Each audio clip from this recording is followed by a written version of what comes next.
Assalomu alaykum ahli mo'min musulmon birodarlar, bizni Sinovli olam kanalimiz muxlislari. Biz sizga ko'rsatayotgan joy bu Gelenjik shahri. Mana shu tomoni Gelenjikga severni tomoni, shu tomoni. Biz bunaqasiga aylansak, xudo xolasa bu janub tomoni. Mana shuni sizlarga ko'rsatdik. 2009-yili mana shu Gelenjikka kelganimdan beri bu Gelenjik shunaqangi kattalashdiki, shunaqangi uylar ko'paydiki, bularni sizlarga aytsam 70% yoki 70% desam ham bo'laveradi. Bizda shu emigrantlar bilan o'zbek, tojik, qirg'iz, qozoq shu birodarlar bilan mana shu Gelenjik mana shunday bir go'zallikka ega bo'ldi. Bu yog'i mana qarang. Juda uylar baland qilib ko'tarildi, juda chiroyli shaharga aylandi. Bu tomonlar yo'q edi, ana shu yerlar, ana shu domlar ham yo'q edi o'sha yillari. O'shanda oxirgi yili qurildi. 2009-yil ana shu to'g'rida turgan qizil uy ham qurilgan. Mana ular ham xuddi shunday. Endi qarangda, shaharda juda ko'p uylar qurildi, juda ko'p mikrorayonlar qurildi. Ko'p joyni men yana yuqori joydan ola olmayapman. 2 yil oldin ana u to'g'rida turgan baland bino 21 etajlik, o'sha ham qurib bitkazildi. Qurilgan edi 15 yil oldin, to'xtab qolgan edi qurilishi, 2 yil oldin tugatildi. Shu yerda ham katta qurilishlar. Bu Gelenjikdagi katta fasadlar, katta noldan qurilishlar, qancha o'zbek tojiklar qurishdi. Mana shunday juda go'zal shaklda qurishdi bular. Hamma davolen, qancha insonlar, shu emigrantlar mana shu yerda haloldan rizq topib, mehnat qilib, mana shu yerda nima deydi? Shu rus millatiga tegishli insonlar xonadonlarini qurib, O'zbekistonga oilalariga pul jo'natib, uylarda ham O'zbekistonda ham katta qurilishlarni qilib, katta bir bizneslarini boshlab, boshqa ishlarni qilib, yana da bu nima deydi, malakalarini oshirib borib, shunday narsalarni qilishdi. Shuning uchun bu Gelenjik mana shunday go'zal shaharga aylanib qoldi. Mana hozir yana bir biz ham yana bir gasinitsani qurilishida ishlayapmiz. Xudo xolasa juda chiroyli bo'lyapti. Shahar juda go'zallashyapti. Qarang, yuqorida oldin ana shu yerda Gelenjik deb yozilgan joyda,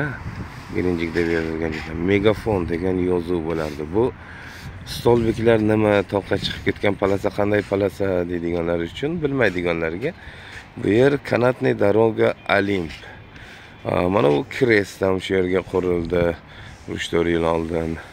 Ana bu yerda yana bir nimamiz, yana bitta Kanatniy doroga Safari park. U yerda Gelenjikdagi, Krasnodar kraydagi, deyarli Rossiyadagi eng katta zooparklardan bittasi. Quyondan tortib filgacha, sichqonigacha hamma narsasi. Eng yuqorida ilonlari bor. Ana shu joyda ilonlar, ichkemarlar, boshqalari bor. Mana shunday narsa. Bu Gelenjik kurortniy zona bo'lib, mana shu o'rtada ko'rinib turgan ko'k joy bu Qora dengiz. Qora dengizda bir nima deydi? Kirgan bir qo'ltig'i bor. Mana shu yerda bir orolga o'xshagan, bir vodoxranilishga o'xshagan kirgan joyi bor. Mana shu yerda odamlar atrofida 17 kilometr, 18 kilometr plyaj bor. Mana shu plyajda odamlar kelib dam olishadi. Quyoshda toblanib, zagaratsiya qilib, cho'milib, yeb, ichib, diskotekalarni qilib, kayfu yo'qib ketishadi. Gelenjik juda bir aqlli shahar, juda bir kurortli shahar. Shu uchun eshitayotgan odamlar bo'lsa, ko'rayotgan odamlar bo'lsa, kelib albatta bu yerda mazza qilib dam olib ketishlari mumkin. Bahor, yoz, qishi, hamma 4 fasli ham xuddi bizni O'zbekistonga o'xshagan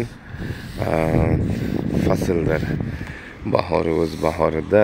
Bizni O'zbekistonga qaraganda, misol uchun Surxondaryo, Qashqadaryo, Voha tomonga qaraganda bir oy farq qiladi. Nimasi? Mevalari pishib yetilishi bo'yicha, ob-havosi bo'yicha.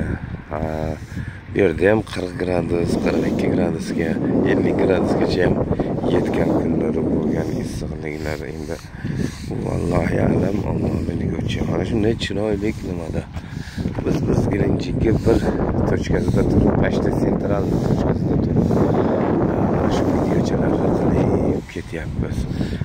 Ana u yuqorida, o'sha tog' etagida katta betonkasi bor.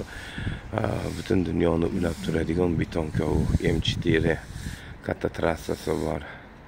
Bu yerda biz mana shu birodarlarimiz bilan mana shu yerdagi bir nimalarimizni, bir insonni xonadonini yana obodlashtirib, yana chiroylilashtirib, xizmatimizni qilib, haqlarimizni olib ishlab kelyapmiz. Bu yerga kelsak, bu yer mana shunday tomida hozir hovuzlar, basseynlar qilinyapti. Mana bu yumaloq joyda Detskiy basseyn, mana yerda kattalar uchun erta bitganda yana xudo xolasa video sinimat qilamiz. Mana shu yerlarning hammasida kursilar, nimalar, skameykalar, stol, stullar, xuddi bu yer nima deydi, dam oladigan joy bo'lib qoladi. Odamlar chiqib shu yerda nima deydi, kayfuyum, mayfuyum deb shu yerda yeb, ichib dam olishadi. Mana bu yerlarni hozir mana quyib ketyapmiz.